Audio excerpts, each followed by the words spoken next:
किसान सिर्फ उतना ही अन्न उगाएगा जितना वो खा सकता है।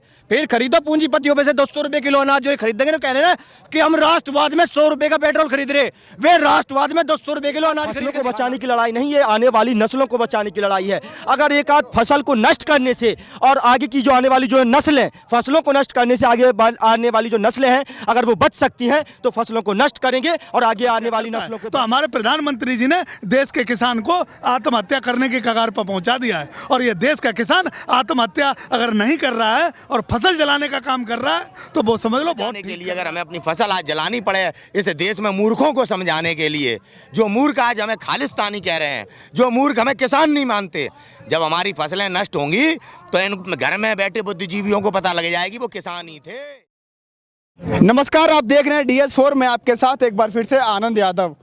किसान आंदोलन को चलते हुए आज लगभग 3 महीने का वक्त हो चुका है। बड़ा ही दिलचस्प बिजनौर में एक बयान आया है। बयान का उस युवक ने बयान दिया है। बयान उसने तब दिया है जब उसने अपनी खड़ी 5 बीघे गेहूं की फसल को नष्ट करके फिर उसने बयान दिया है कि मैं गेहूं की फसल को बर्बाद कर रहा हूं। अपने जितना भी जो अलग से 5 बीघे है खाने के लिए मैंने रख लिया है, और जो 5 बीघे है मैं उसको बर्बाद कर रहा हूं, क्योंकि ये जो मेरा विद्रोह है वो किसान आंदोलन के समर्थन में है। उसके बाद से यहाँ पर और अन्य किसानों ने भी कहा कि हम भी अपनी फसलों को बर्बाद करेंगे अपने खाने भर का रख करके, और जो हम फसल बेचते थे उसका हमें MSP नहीं मिलता तो हम उस फसल को बर्बाद कर देंगे। सवाल यही है, बहुत सारे यहाँ पर हैं, युवा भी है, युवाओं का जोश भी है, अनुभव भी है। सवाल सबसे होगा, फसलों को बर्बाद क्यों किया जा रहा है? ये बहुत बड़ा देशभक्त कहूँगा जिसने टिकैत जी के आह्वान पे अपनी फसल को, खड़ी फसल को जोत दिया, क्योंकि जो फसल को जोता है ना, उसी भारत माँ को बचाने के लिए, उसे अपनी धरती को बचाने के लिए लड़ रहे हैं हम। दुर्भाग्य है इस देश में, पता नहीं कितना यहाँ आंदोलन में आके खा पी के चला गया कि पूरा देश हमारे किसानों का ही अन्न खा रहा है। लेकिन जब आज किसान आपकी लड़ाई लड़ रहा है, गरीब की लड़ाई लड़ रहा है, मजदूर की 125 करोड़ देशवासी यानी पूरे देश की लड़ाई लड़ रहा है किसान, जब आपका अनाज ही स्टोर कर लिया जाएगा, मार्केट में नहीं होगा तो गरीब फिर कैसे खरीदेगा? जब मार्केट में नहीं होगा तो महंगा मिलेगा। तो जब फसलें एक मिनट फसलें बर्बाद इसलिए करनी पड़ रही हैं कि ये स्वार्थी जिनके जमीर बिक चुके हैं, जैसे हमारे पुलिस वाले ही ले लो, 28 तारीख को हम पे ही गोली चलाने आए थे, केवल पैसे ही तो मिलते हैं तुम्हें, तुम तनख्वाह के लिए गोली मारने आए थे, हम अपनी माँ के लिए गोली खाने के लिए खड़े थे। फ़र्क इतना है हमारे, ये भी वही रोटी खाते हैं जिस रोटी को हम पैदा करते हैं, और जो हमारे ऊपर गोली चलाने को तैयार है। 6 मरे यहाँ पे 2018 में किसानों को गोली से मारा गया था, याद है 2018 में जब राकेश टिकैत जी आए थे। अभी इस गेट को किसान क्रांति गेट का नाम भी दिया गया है। तो आज देश में पढ़ा लिखा आदमी, भारत रत्न आदमी, बड़े बड़े इंटेलिजेंट, बड़े बड़े वैज्ञानिक समझ नहीं रहे ये लड़ाई क्या है। क्या हम सरकार से अपना बकाया मांगने आए हैं जो हमारा 22,000 करोड़ है? कभी नहीं बैठे हम कि हमारा पैसा बकाया हमें दे दो। आज हम अपनी उस ज़मीन को बचाने के लिए आए जिससे हमारी पहचान है। जब हमारी ज़मीन ही हमारी नहीं रहेंगी, जब हम किसान ही नहीं रहेंगे, क्या फ़ायदा अपने जीवन का? अपना जीवन बचाने के लिए अगर हमें अपनी फसल आज जलानी पड़े, इस देश में मूर्खों को समझाने के लिए, जो मूर्ख आज हमें खालिस्तानी कह रहे हैं, जो मूर्ख हमें किसान नहीं मानते, जब हमारी फसलें नष्ट होंगी तो इन घर में बैठे बुद्धिजीवियों को पता लग जाएगी वो किसान ही थे। तभी आज आटा नहीं मिल रहा है, तभी आज दाल नहीं मिल रही है। जब बच्चे भूख से रोएंगे तब देखे कौन सा इन्हें अन्नदाता रोटी खिला देगा। जब खड़ी फसलों को बर्बाद किया जाएगा तो देश में महंगाई का दौर और नहीं बढ़ जाएगा, गरीबों को और परेशानी नहीं होगी? नहीं, दर्द तुम्हारा बिल्कुल सही है, लेकिन मेरा मानना थोड़ा अलग है। मेरा मानना ये है कि नरेंद्र मोदी जी को देश का किसान बहुत उम्मीद के साथ वोट दिया था और बहुत उम्मीद के साथ प्रधानमंत्री को चुना था कि हमारे प्रधानमंत्री जो 35 साल तपस्या करके आया है, चाय बेच के आया है, गरीबी की रेखा से नीचे आया है, प्लेटफार्म पर इसने चाय बेची है, चाय वाले का बेटा है, तो इसलिए अब वो कोई भी उम्मीद किसान की खत्म हो गई, हर उम्मीद खत्म हो गई है और किसान को अडानी और अंबानी के यहाँ गिरवी रखने की काम कर दिया गया है। क्यों खत्म हो गई है? देश के मुखिया हैं वो, देश के मुखिया से देश की जनता को उम्मीदें क्यों खत्म हो जा रही हैं? देश का किसान अपना मुखिया अब नहीं मान पा रहा है, क्योंकि वो अडानी अंबानी के लिए काम कर रहा है। देश का पूरा किसान की जमीन, जिस कॉन्ट्रैक्ट फार्मिंग की जो बात कर रहे हैं और जिस अनलिमिटेड भंडारण की बात कर दी, शहर का मजदूर और देश का गाँव का किसान एक भी सुरक्षित नहीं है। तो वो किसान ऐसे डिसीजन लेगा, मजबूरी उसकी ये है कि वो देश में उसे लाभ नहीं मिलेगा, जब उनका MSP नहीं मिलेगी, उसे आड़तिया मारेगा, उसे उद्योगपति मारेगा, तो करता है, इसलिए करता है कि वो हताश निराश जो बदइबा से हो जाता है तब वो आत्महत्या करता है। तो हमारे प्रधानमंत्री जी ने देश के किसान को आत्महत्या करने की कगार पर पहुंचा दिया है। और ये देश का किसान आत्महत्या अगर नहीं कर रहा है और फसल जलाने का काम कर रहा है तो वो समझ लो बहुत ठीक कर रहा है, क्योंकि वो आत्महत्या करे उससे अच्छा ये है कि अपना नुकसान करे। तो वो आत्महत्या की कगार पर हमारे प्रधानमंत्री जी जो है, किसान को क्या जरूरत थी ये कानून देने की? किसने मांगा था? किसी ने नहीं मांगा था। ये सिर्फ अडानी अंबानी को लाभ पहुंचाने वाला जो कानून था, अडानी अंबानी को फायदा पहुंचाने वाला था। ये किसान, तुमने रेलवे दे दिया, एयरपोर्ट दे दिया, LIC दे दी, ऑर्डिनेंस कंपनियां दे दी, सब कुछ दे दिया, किसान को तो मत दो। प्रधानमंत्री जी, जब बात होती है हंगर इंडेक्स की तो दुनिया में 107 देशों में भारत की जो रैंकिंग होती है 94 होती है। भुखमरी में जब जिस देश का हालत 94वें स्थान पर हो, उस देश का जब किसान खड़ी फसलों को बर्बाद करने के लिए अपनी खड़ी फसल पर ट्रैक्टर चला दे, जुताई कर दे, तो सवाल उठता है। सवाल इसलिए उठता है कि जिस देश में भुखमरी का दौर इतना वाजिब हो, इतनी भुखमरी की मारक क्षमता हो, उस देश में फिर से फसलों को बर्बाद करने से क्या भुखमरी का जो रेट है बढ़ नहीं जाएगा? सवाल यही है, भुखमरी का दौर बढ़ नहीं जाएगा? बिल्कुल बढ़ेगा। लगातार मैं पहले दिन से कह रहा हूं कि ये फसलों के साथ साथ नस्लों को बचाने की लड़ाई है। एक आध फसलों को बचाने की लड़ाई नहीं, ये आने वाली नस्लों को बचाने की लड़ाई है। अगर एक आध फसल को नष्ट करने से और आगे की जो आने वाली जो नस्लें, फसलों को नष्ट करने से आगे आने वाली जो नस्लें हैं, अगर वो बच सकती हैं तो फसलों को नष्ट करेंगे और आगे आने वाली नस्लों को बचाएंगे। मैं पहले दिन से लगातार कह रहा हूँ, तो इस सरकार को अभी मान लेना चाहिए और ये दौर बढ़ेगा। हमने जो है सबको लगातार, एक किसान जो है बड़े दिल वाला होता है और किसान लगातार जो है सबका भरण पोषण करता है। लेकिन आज जो लोग हैं, हमें खालिस्तानी, पाकिस्तानी, आतंकी, सरकार तमाम तरह की जो टैग लगा रही है ना, वो लोग जो राष्ट्रहित के चक्कर में कह रहे हैं हम 100 रुपये लीटर पेट्रोल खरीदेंगे, तो वो 200 रुपये किलो जब आटा खरीदेंगे तब उन्हें पता चलेगा। तो वो 100 रुपये किलो आटा खरीद ले राष्ट्रहित में और देश हित में। इस देश में भुखमरी का दौर बहुत ज़्यादा है। तो जो आपने नहीं, एक सवाल सुनिए, जो आपने कहा कि 200 रुपये किलो आटा खरीद लेंगे, मुझे लगता नहीं है 200 किलो आटा खरीदने वाला कि यहाँ पर बहुत सारे लोग हैं, क्योंकि देश में गरीबी बहुत है। ये तो सरकार को सोचना चाहिए ना। सरकार जो है आम आदमी द्वारा चुनी हुई, आम आदमी के हित में जो फैसले करे वो सरकार होती है। जब सरकार पूंजीपतियों के लिए काम करने लगे, वो दलाल हो जाती है। और ये सरकार पूरी तरह से 2-3 पूंजीपतियों के लिए काम कर रही है। सरकार क्यों नहीं आम आदमी के लिए सोचती है? सरकार को क्यों आम आदमियों की चिंता नहीं है? सरकार को क्यों देश के किसानों की चिंता नहीं है? सरकार को क्यों देश के मजदूरों की चिंता नहीं है? सरकार क्यों हमारी चिंता नहीं कर रही है?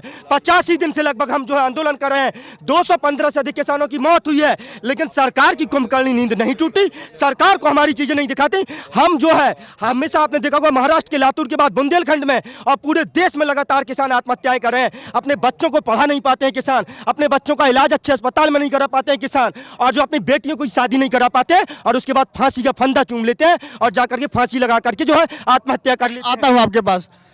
टिकैत जी ने हरियाणा की महापंचायत में आह्वान किया था कि अगर आपको अपनी खड़ी फसल को भी बर्बाद करने की नौबत आ जाए तो आप कर दीजिएगा, लेकिन आंदोलन से घर मत जाइएगा। वहाँ पर उनका महापंचायत में ऐसा ऐलान हुआ। उत्तर प्रदेश के बिजनौर में एक शख्स ने अपनी 5 बीघे की खड़ी गेहूं की फसल पर ट्रैक्टर जोत दिया। क्या लगता है, गरीबी नहीं बढ़ेगी देश में? गरीबी यही मामला है कि किसान को अपनी लागत भी नहीं मिलती। डीजल का भाव इतना हो गया, सबसे ज्यादा डीजल उपयोग करता है किसान।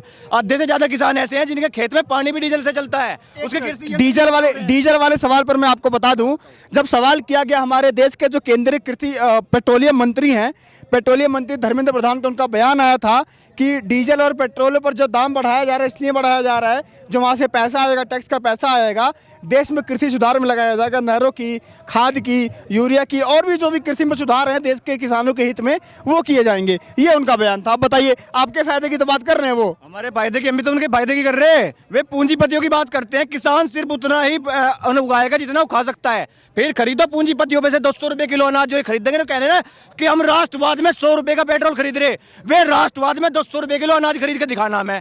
इस देश के किसान का उत्पीड़न करके, शोषण करके ये सोचना चाहते हो कि आप पूंजीपतियों को फायदा पहुंचाओ दोगे, तो ऐसा नहीं हो पाने का। और राकेश टिकैत जी ने बयान दे दिया कि किसान अपनी खड़ी फसल में आग लगा दो। आपको भी दिख गया, पूरी मीडिया को, पूरे देश को दिख गया। लेकिन इससे पहले जब ये अध्यादेश ही थे, कानून नहीं बने थे, शामली का एक किसान अपनी 5 बीघा गोभी जो देता है, क्योंकि उसकी गोभी का रेट पता क्या था? 1 रुपये किलो। आपने कभी खरीदी है 1 रुपये किलो गोभी? आप शहरों में, दिल्ली में जाकर देखो, 50 रुपये किलो और 60 रुपये किलो गोभी खरीदते होंगे। तो इस देश का किसान पहले भी अपनी फसलों को बर्बाद कर चुका है और आगे भी करता रहेगा। वो दौर भूखे जब चौधरी चरण सिंह ने पूरे देश के हित में, किसानों के हित में देश की चीनी समुद्र में प्रवाहित कर दी थी। एक ऐसे प्रधानमंत्री जो देश के गन्ने को रेट बढ़ाने के लिए देश की चीनी को प्रवाहित कर देता है, और एक ऐसा देश का किसान है कि आज किसान अपनी खड़ी फसलों में आग लगाने को आतुर है। उस समय जिस समय चौधरी चरण सिंह ने चीनी प्रवाहित करवाई थी, उस समय की ऐसी विडंबना थी, गन्ना 2 रुपये क्विंटल, और जो गन्ने पे से पत्ती उतरती है 9 रुपये क्विंटल थी। हमारे बड़े बताए, हमारे बुड्ढे, कि गन्ना 2 रुपये क्विंटल और पत्ती 9 रुपये क्विंटल थी। तो ऐसे देश में विडंबना थी, उस देश में चौधरी चरण सिंह ने काम किया था। आज इस देश का पूंजीपति हमें मार देना चाहता है, इस पूंजीपतियों के हाथ। अच्छा, एक सवाल है मेरा, सवाल ये है कि जो भी इस प्रोग्राम को देख रहे होंगे घर में बैठ के अपनी बालकनी में, या अन्य देश के तमाम जहाँ भी देख रहे होंगे, उनका सवाल होगा कि जो किसान आंदोलन पिछले 3 महीनों से तमाम जगहों पर, सिंगू पर, टीकरी पर, गाजीपुर या अन्य तमाम जगहों पर चल रहा है, उससे आम जनता को क्या फ़ायदे और नुकसान है? किसान आंदोलन से आम जनता को क्या और फ़ायदे और नुकसान हैं? क्या उससे केवल किसान ही प्रभावित होगा या आम जनता भी होगी?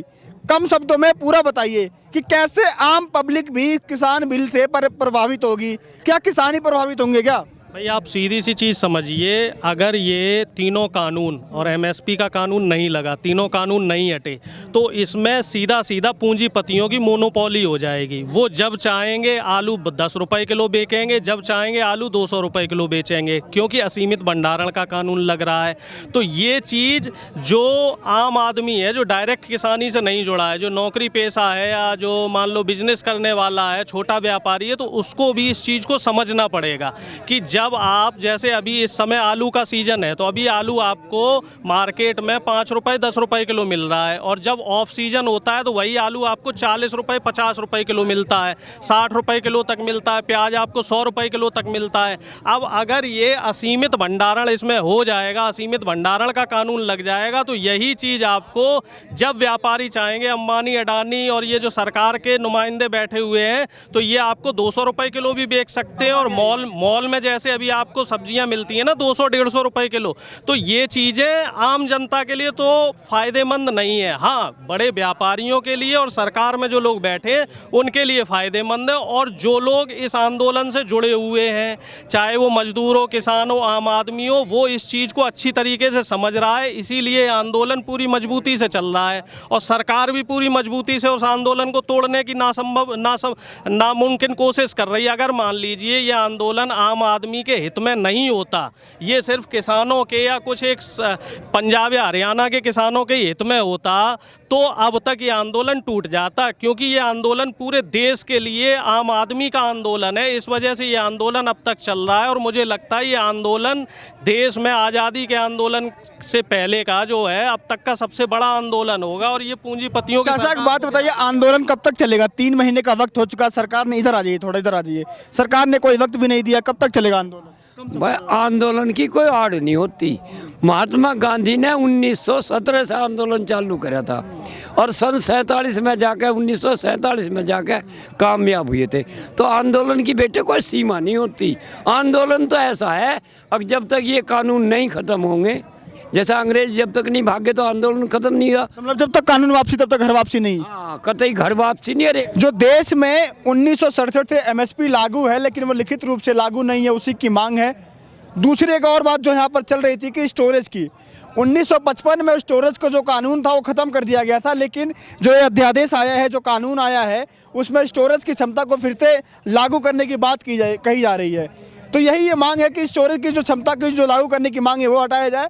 जो 1967 में एमएसपी लागू की गई थी उसको लिखित रूप से अमली जामा पहनाया जाए। कि मांग है ये कानून को खत्म कर दिया जाए। जब तक कानून वापसी नहीं तब तक घर वापसी नहीं। आप देखते रहिए DS4 में आपके साथ आनंद यादव।